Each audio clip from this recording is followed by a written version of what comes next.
Please welcome the Huffington Post's Amanda Turkle.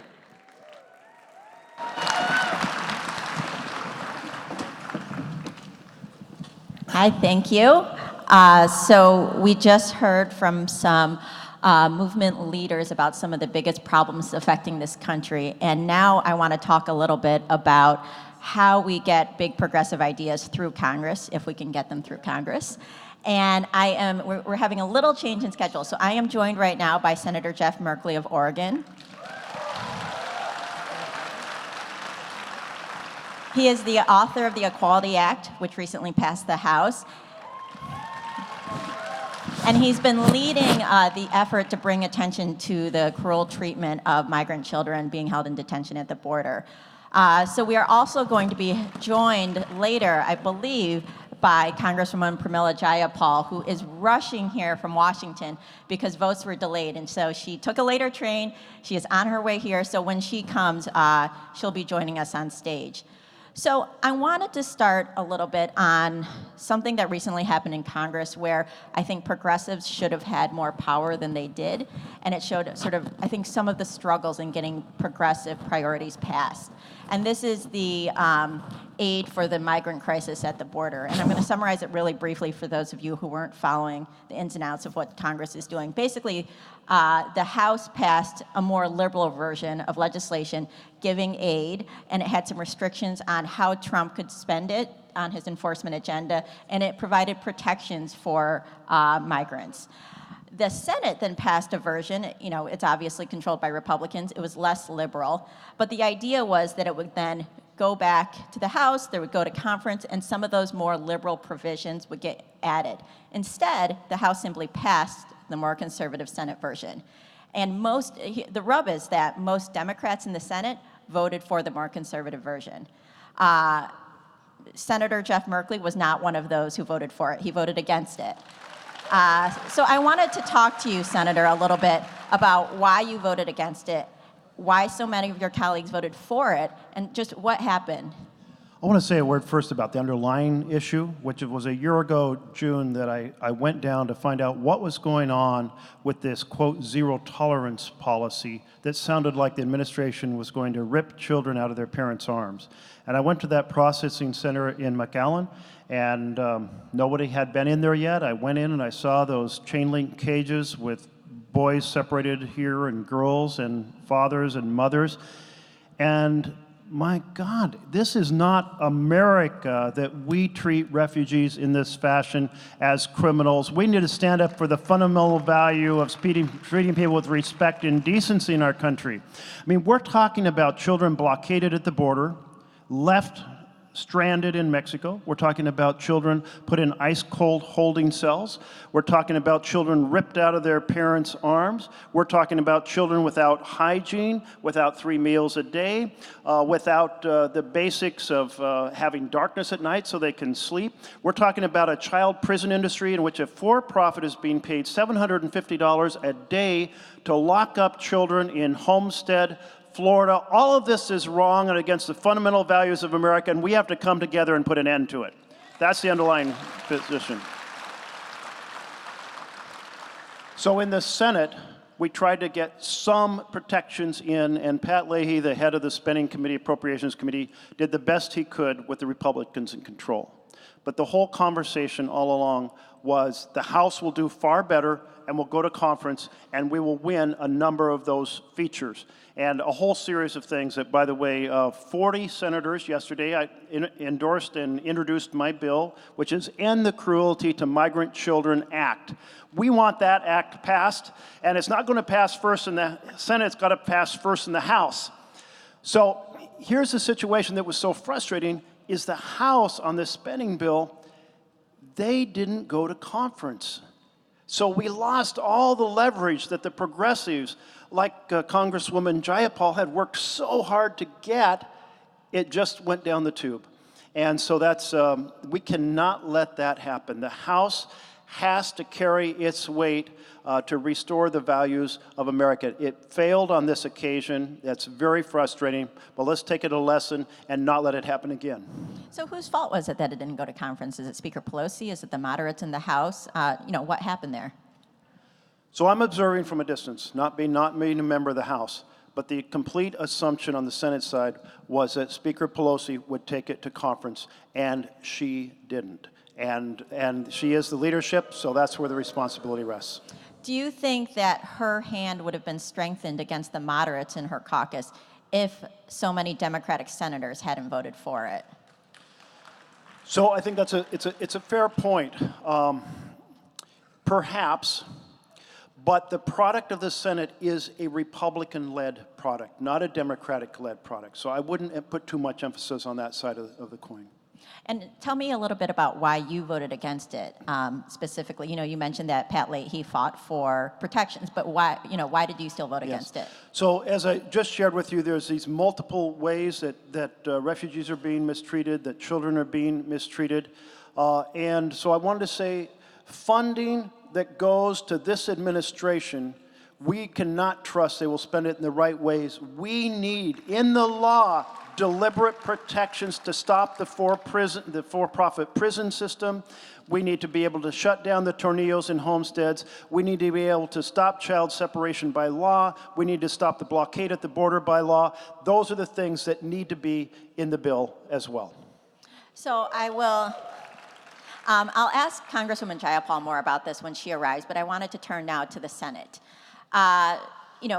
What power can Democrats wield in the Senate, even though you're in the minority? Do you think Democrats are doing it effectively, or are there big structural barriers that simply you have no power? So I have a kind of a mission statement for the next 16 months, and it does involve the Senate, but it goes like this. Dump Trump, ditch Mitch, save America. That's our mission. What Mitch McConnell has done as majority leader is take all the power onto himself, putting his amendment in front of all others, which has been a tradition in the Senate, but a tradition that then is taken down so others people can amend. He has not done that. He has blockaded all the amendments, controlled all the bills coming to the floor. So essentially, the Senate is deeply frozen.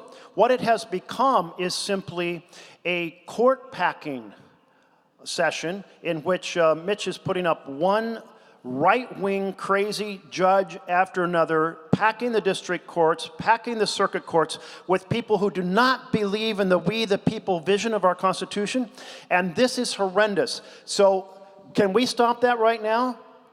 We can't stop it right now under the rules of the Senate, which is why we have to take control of the Senate and the presidency in the November election next year. So say that Democrats take control of the Senate. Are there rule changes that you would like to see done? All right, let's talk about the dysfunction of the Senate. In the Continental Congress, they had a supermajority requirement, and it paralyzed the Continental Congress. So they didn't put a supermajority into the Constitution for legislative bodies. Quite the opposite. Hamilton and the Federalist Papers raged against the problem of a minority being able to exercise a veto over legislative activity. And what do we have now in the Senate? We have a veto by the minority over bills coming out of the Senate. And the result is that let me back up a little bit and say, what the Republicans did, their agenda was to do tax reductions for the rich and powerful of the country. So in 2001, they brought in a new parliamentarian, and they proceeded to take a measure called reconciliation. It's a budget process that allowed you to use a simple majority to decrease the deficit. And they stood it on its head and said, now we can use that. So they changed the rules to expand the deficit, which meant giving tax breaks to the wealthiest Americans. Republicans established a simple majority pathway for their agenda for the powerful. We need a simple majority pathway for the we people agenda of healthcare, housing, education, living wage, jobs, carbon pollution, and equality. So I think there's been some frustration amongst activists that Democrats could be doing more, say, to stop Trump's judges. I mean, obviously you don't have a majority, but it seems that Democrats at times have agreed, we'll pass this number of judges and then we can all go home for recess. So, do you think that again, I know that there's not a lot you can do in the minority, but is there more that you feel like Democrats could be doing? So there's something called the nuclear option, which is you change a rule by interpretation of the parliamentarian, or you overturn the ruling of the chair in interpretation by simple majority.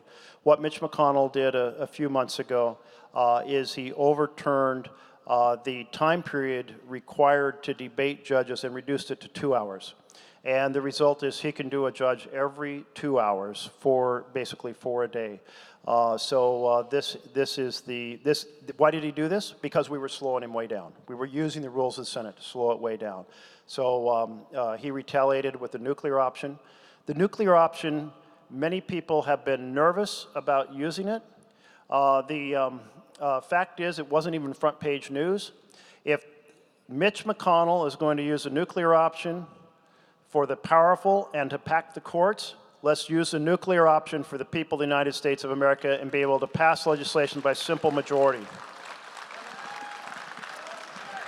In fact, I would put it this way.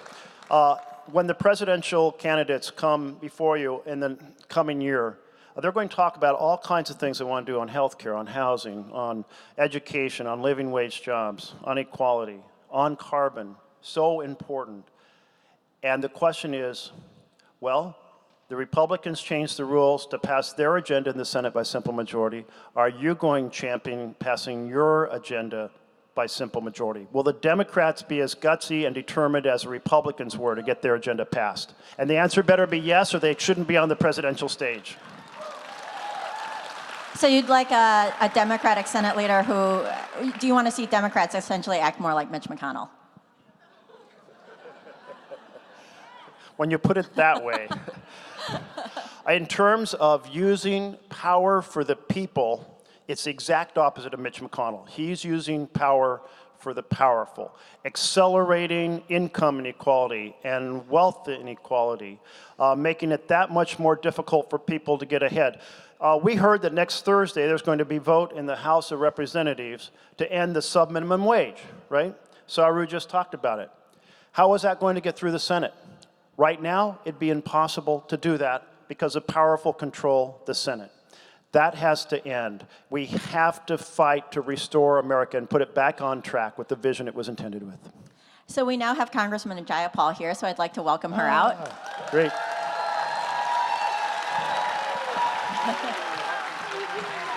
Hi. We're so glad you could make it. Thank you for rushing. We're sorry the House votes delayed you, but we're glad you're here. Congresswoman Jaya Paul is the co-chair of the Congressional Progressive Caucus, and she is the lead sponsor of Medicare for All in the House. So I wanted to bring you into a discussion that we were having about the border supplemental and the funding for the migrant crisis. And we were talking a little bit about what happened, the breakdown. So I'd like to talk to you and get your perspective on this. What happened? Why did the House simply pass the Senate version and not go to conference?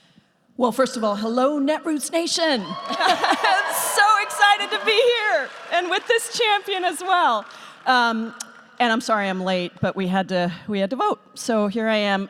In terms of what happened, let me just take you chronologically quickly through a very short timeline, which was a week ago Thursday, we got the emergency supplemental bill. And because an emergency supplemental doesn't have to go through any committee process, it is just drafted primarily by leadership of the appropriations committees.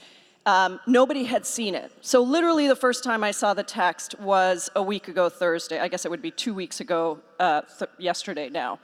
And when I looked at it, it became very clear that it did not have accountability built into it.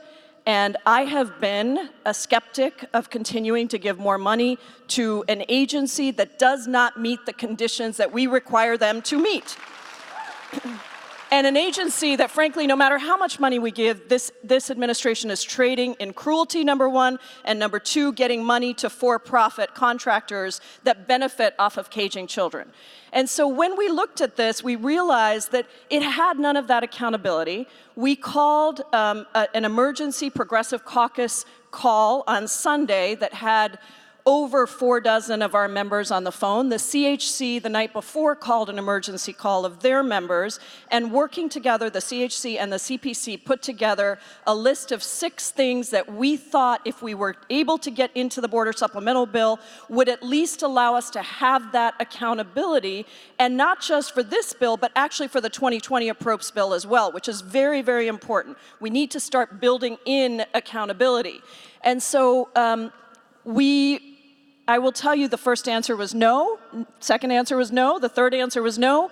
By the time we got to the 7th or 8th answer, we were actually able to withhold enough votes, and we are training our Progressive Caucus members to not say no or yes to a bill until we get what we want, or at least some of what we want, into that bill. And so we were able to do that, which meant that the bill wouldn't have enough votes to pass.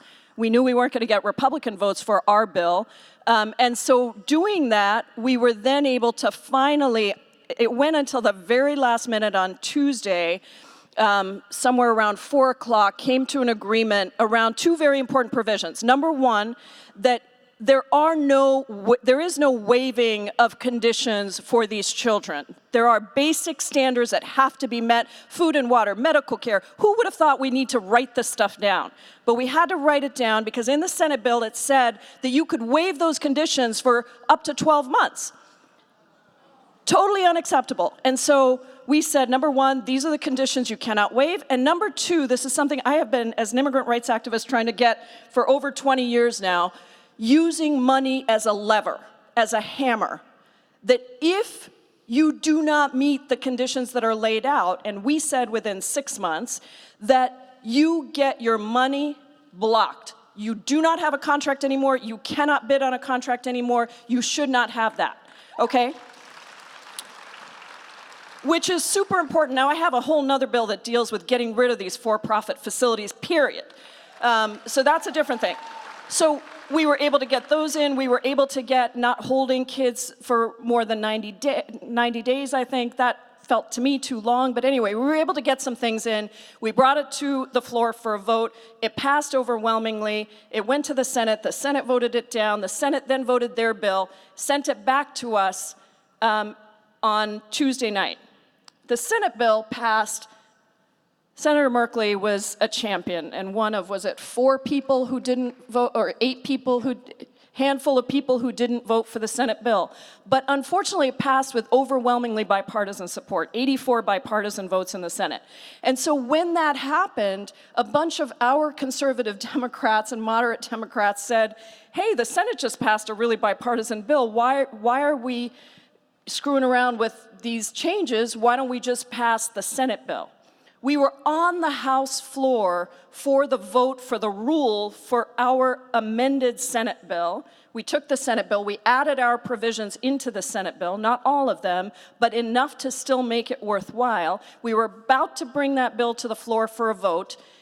We were voting on the rule, and we were told that there were enough Democrats who were not going to vote for that bill and wanted to just vote on the Senate bill. And theoretically, it was because the Senate was not going to budge and the White House was not going to budge on any of these conditions. But my belief is we got to fight. We got to fight hard. And we cannot accept no when we have divided chambers, and we also can't have the Senate passing these big bipartisan votes because it affects what happens in the House. And so you saw that I said some things about some of my Senate Democratic colleagues, and I've had some good conversations since then. But listen, we have to make sure that we have a spine and that we keep a spine and that we push for the things that we really believe in. And if at the end we lose, then at least we lose fighting. But we should not allow this to go down. And so that is the story. In the end, there weren't the votes even for our amendment to the Senate bill, and they put up the Senate bill as it was.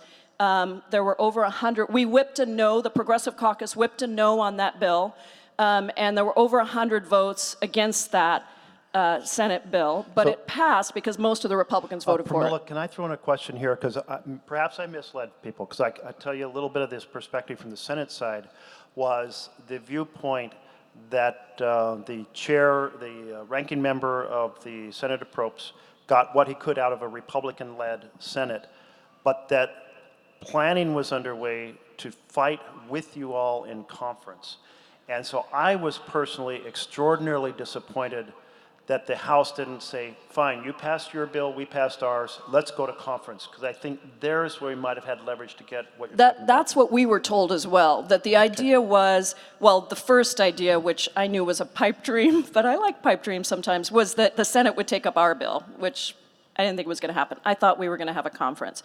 But when we had, two things happened. When the Senate voted in a big bipartisan way to pass the Senate bill, it made it easy for those who didn't want some of the provisions we had put into our bill, including not funding of ICE and the $17 billion for HSI, that's Homeland Security Investigations, which is not being used for what it's supposed to be used for, it's being used for deportation.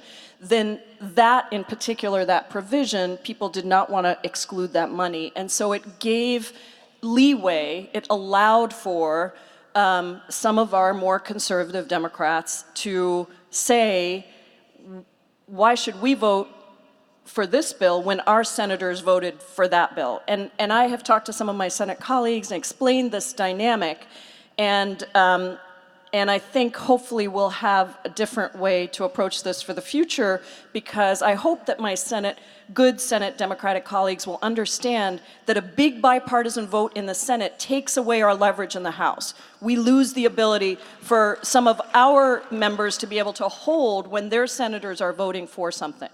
Senator Merkley, do you think that senators were aware of this dynamic, and was Senator Schumer telling members to not vote against it for this reason, or did he allow them to?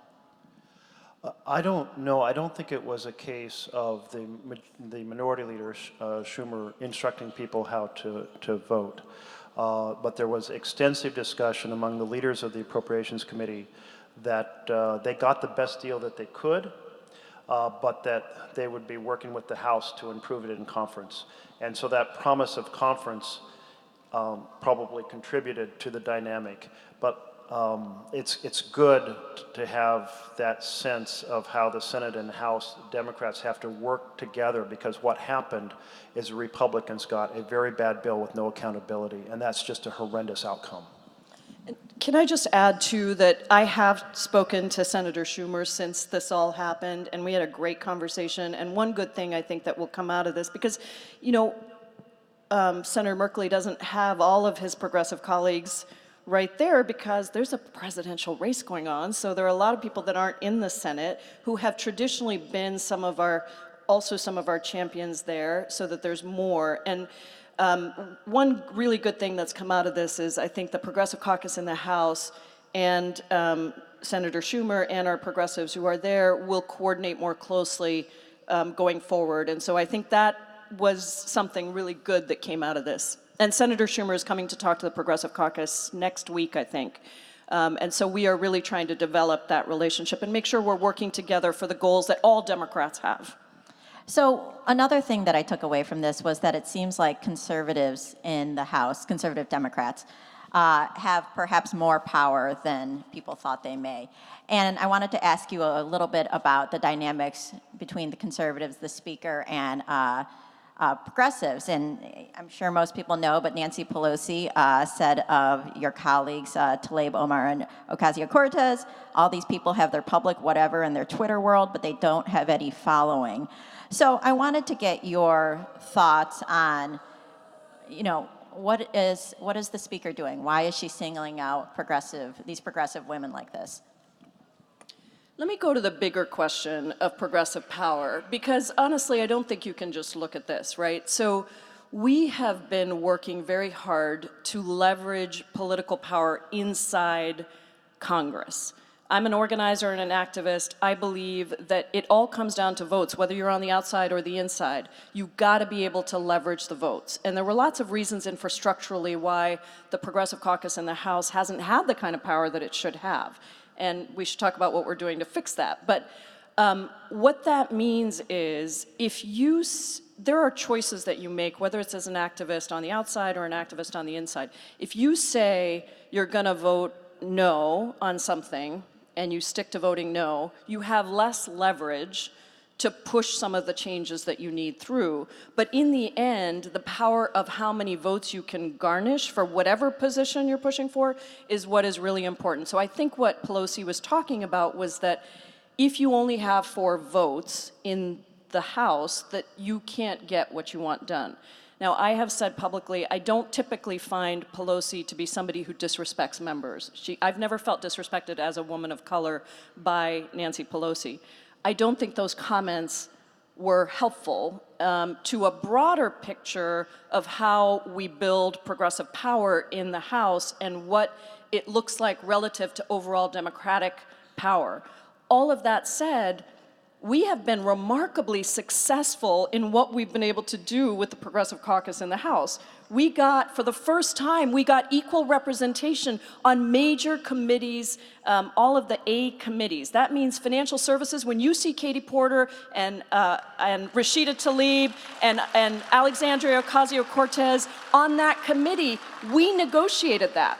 That has never happened before. We negotiated at the beginning of the session for 40% representation on those committees. That means Jimmy Gomez, who just introduced Bernie Sanders' estate tax repeal, is now on Ways and Means. That has never been introduced by a Ways and Means member. It meant that we were able to get Medicare for All hearings in the Budget Committee, in the Rules Committee, and in the Ways and Means Committee, and hopefully now in the Energy and Commerce Committee.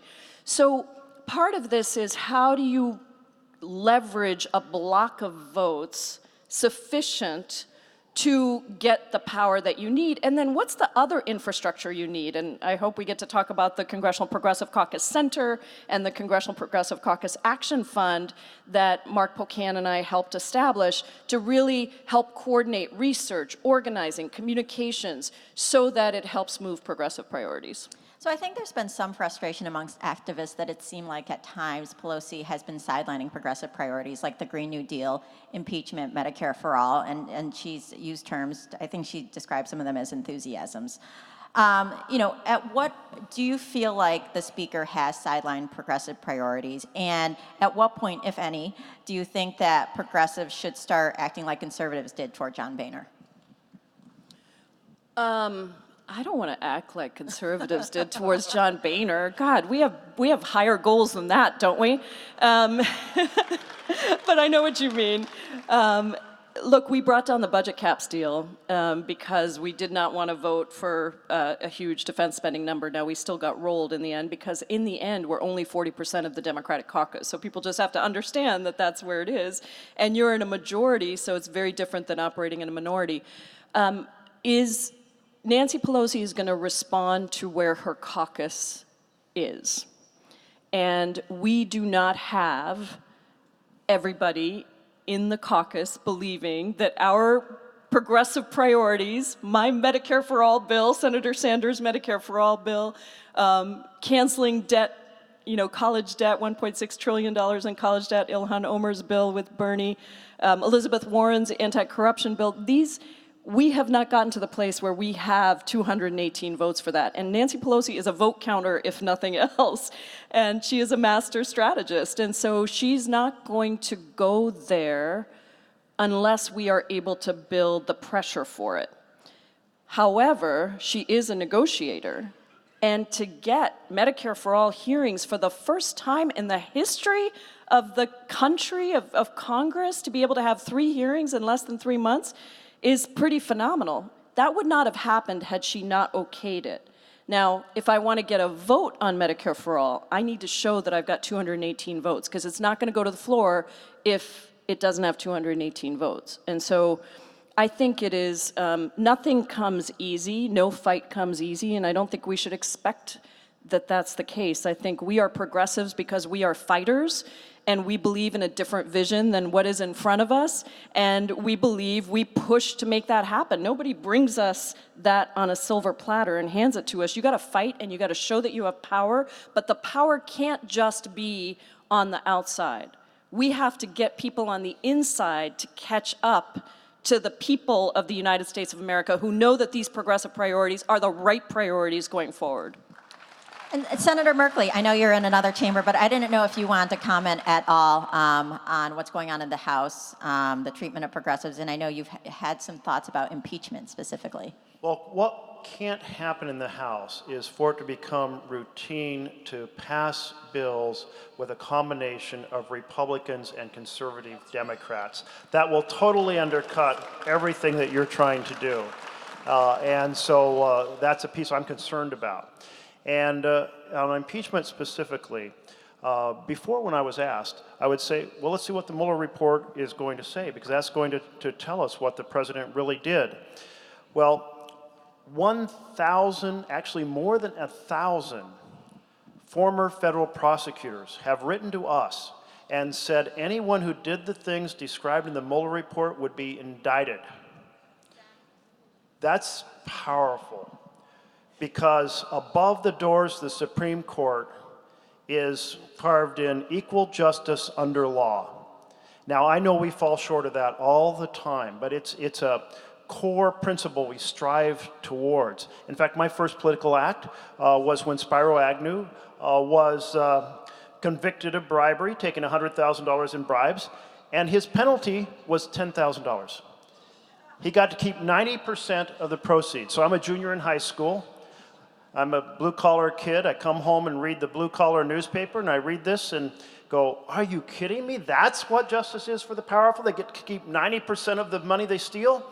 And so I wrote to the newspaper, and they printed it, and that was my first political act. And I look out of the Johnson room, and of course, President Johnson, when he was a majority leader, he had his office looking out at the Supreme Court at those four words, equal justice under law. And a lot of the work that was done for the Civil Rights Act and the Voting Rights Act was done in that room. And that is where we launched the Equality Act in 2015, which the House has passed, and now the Senate has to pass it. And by the way, the House has passed H.R. 1, which is to end gerrymandering, voter suppression, and dark money. In the Senate, that's the For the People Act that Tom Udall and I have been leading, and we have to get that done if we're going to restore we the people democracy. So when I think about this impeachment question, it's this. If we do not proceed after 1,000 prosecutors say the president violated in the law that anyone else would be indicted, if we don't proceed to act in the House and hold him accountable, then we are allowing a major institution to crumble, and that's why I'm saying the House has to act on impeachment. Do you think that we're running out of time for impeachment? Do you think that we're running out of time for impeachment? I am worried about it being a conversation that carries us on into the primaries of next year. So I think the time is now. The time is to now, and not try to say there's 1,000 charges and let's explore every nuance, but there are things that have already been clearly laid out in the Mueller report. And so I'd like to see the House take up a limited set of those and hold a vote and decide if they're going to hold the president accountable. Send it over to the Senate. Now, I understand that the Republican leadership of the Senate may not take it up. And if there is a trial in the Senate, which there absolutely should be, we may not win the trial. It takes a supermajority. But I just feel it's a moral obligation and such an important foundation for our nation. We cannot allow a president to romp all over the law and simply walk away. Unacceptable. So I wanted to ask a little bit about Medicare for All, which I know you both support. So Can I just say a quick thing please. on impeachment, because I'm on judiciary. And so I was one of the first Democrats in the House to come out for impeachment inquiry. I was on the impeachment articles last session. And I really believe that it's easy to look at this fearing what might happen if we go forward with impeachment, but I think that is totally the wrong approach. I actually think we have to flip that. And we have to actually be looking at what happens if we do not move forward. Amen. Amen. I think that's really important because there's some perception out there that somehow it's safer for us not to move forward. And I have now read the Mueller report 3 times because I am on Judiciary Committee. Today in Judiciary, we had a set of legal scholars talking about remedies for high crimes and misdemeanors. It isn't just, there are lots of ways, by the way, to begin an impeachment inquiry or a set of proceedings around impeachment, including not necessarily just through a vote on the floor of the House. And we were able to talk through many of those. As many of you have heard, we are going to have Robert Mueller in to testify. And that has taken a long time to do that. We have now issued subpoenas for Don McGahn, for a whole host of people, as well as on issues like family separation. We just did subpoenas on family separation yesterday. And I just think we have to think very hard about how we wake up in the morning and how we go to bed at night and say that we uphold the oath that we were sworn to, which is the Constitution of the United States of America. And there is no question in my mind that this person in the White House has committed multiple offenses that are high crimes and misdemeanors that meet that test. And what we have to do is we have to start to bring that information out, because when Robert Mueller released his report, it was like he was throwing it down the football field, and it was intercepted by Bill Barr, who is not the Attorney General for the United States of America. He's the Attorney General, apparently personal attorney for President Trump. And he intercepted that report, and he lied and misled the American people about what was in it, and the majority of people are not like us, and they haven't read the report. So that is what we need to do now, is make sure we get that information out. I know we're out of time, but I want to close with those 6 words that I mentioned earlier. Dump Trump, ditch Mitch, save America. And it will depend upon the energy that all of you have to go out this coming year. Obviously, you're not locking yourselves up in your living room with a pillow over your head. You're here, you're ready to fight. The only power that we have to restore America is outside pressure partnered with inside pressure, but we need a Senate in blue hands, as well as a presidency and a Senate that will act with a simple majority to save this country and put it back on track. God bless you all. Thank you so much. I wish we had more time. I have pages of questions, but so thank you all. And I believe, yep, I don't know where you're going next, but anyway, thank you so much to the members of Congress for coming.